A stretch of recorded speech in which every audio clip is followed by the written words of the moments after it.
What's up, Guardians? Profane here. Thanks for checking out the video. Today we're taking a look at one of the most amazing and easiest farms for Ascendant shards, Adept nightfall weapons, and exotics that you're going to see this season. We're jumping into this week's Grandmaster and Master Nightfall, Devil's Lair, where we will be getting double rewards all week long. And guys, I mean, just look at this. Off of one Grandmaster completion, I was able to snag 3 Ascendant shards, multiple drops of the Adept silicone Neuroma sniper rifle, and a handful of exotics to boot. So I'll be breaking down this week's Nightfall to make your runs of Master or Grandmaster a lot easier, and most importantly, a lot faster, especially for those of you out there looking to solo this week's Nightfall. Now, before we dig into Sepkus Prime and the Devil's Lair, if you do end up enjoying today's video and find it helpful, then please be sure to hit that like button below, along with the subscribe button if you're new. Both are greatly appreciated, and both really do help the channel grow. This week's Master and Grandmaster Nightfall puts you up against Fallen and Hive forces that will come at you with a variety of damage types. You'll see Solar, Arc, and Void shields, making the Arbalest a prime choice this week. You'll face off against Overload Captains, Anti-Barrier Knights, Anti-Barrier Servitors, Big Boy Brigs, and a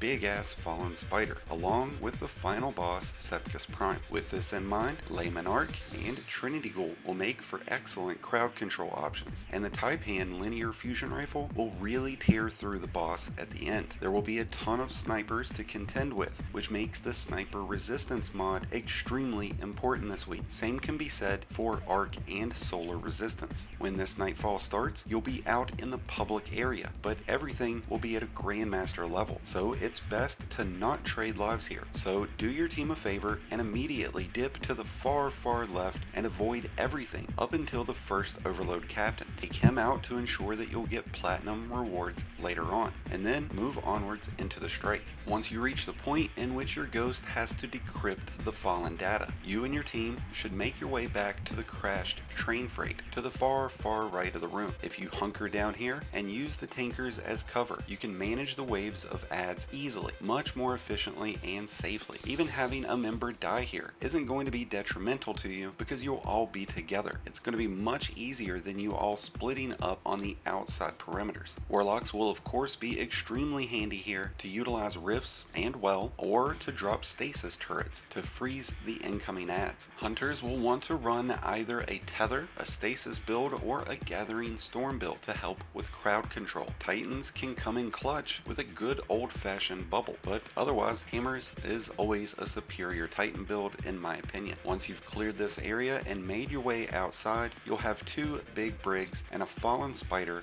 along with several captains to deal with. But before running out Leroy Jenkins style, pump the brakes at the door and use this inside room to provide cover while you clear this first top set of adds. Then rotate to the left shack. You'll draw the attention of the first big brig by heading to this far left shack, which will allow you to focus your fire on him and avoid blasts by the spider. Once the brig is down, rotate back to the far right where you'll face off against the second and last brig. If you stay far to the back here, you can avoid any risk of being sniped out. And once down, you can focus your fire on the big spider, using the rooftops to your advantage. Just watch out for his blasts. Once you've cleared out the spider and the far right side, you can use the broken building to flank the enemies on the terrace. There's a broken floor ledge hanging out at the back here that you can use to easily avoid a lot of cover. But wait until the spider is down before using this, otherwise you're fish bait. After you've cleared through these last remaining captains, you're ready to head to the boss, which I highly encourage you to play extremely passive here and utilize the far left room as your base of operations. Pop shields, rifts, wells, throw turrets, and manage the wave of adds as you slowly work on Sepkus Prime and his unyielding servitors. This is where Layman Arc and Taipan will both come in extremely handy to be able to take down those void shields. The last thing that you want to do in this encounter is run around the center. There's just far too much going on in the center of the room, or anywhere else for that matter, so don't be running around. Roaming supers will not help you here. Use the windows to pick the adds off as they rush towards the room. You can use the steps in the back to backtrack if you get cornered. There are some crates in the back corner of this room that you can jump behind to avoid some of the incoming blast, but exploder shanks can still wipe your whole team in an instance, which is why having a warlock with either well or stasis turrets will be extremely extremely important in being able to clear this boss encounter efficiently and quickly so that you can snag all this lovely loot that Bungie's giving away this week. Since running Grandmaster Nightfalls require Guardians to be at least 1595 light level, some of you may find yourselves unable to complete Grandmaster runs this week, which if that is the case and you still want to reap the benefits of double rewards, you have a near guaranteed chance at least one, if not two, Ascendant shards, along with multiple non-Adept versions of the silicone Neuroma by completing this week's Nightfall on Master, which offers its own advantage, considering you'll be able to clear this week's Nightfall much more quickly as the difficulty will be toned down quite substantially. Either way, I hope you all are able to score a ton of Ascendant shards this week. Let me know what you'll be using yours on, and let me know what you think of this week's Nightfall, the Devil's Lair. If you got any further tips and suggestions to help your fellow Guardians out, then be sure to let us know those as well in the comments below. Thank you all as always for checking out today's video. If you enjoyed and found it helpful, then please be sure to hit that like button below along with the subscribe button if you're new. Both are greatly appreciated and both really do help support the channel. If you're in need of any help this season, maybe with a Nightfall, a Grandmaster, a raid, a dungeon, or anything else, then be sure to check out the Discord link in the description below and join one of the greatest communities in all of Destiny. And until next time, Guardians, this has been Profane, wishing you all some happy hunting.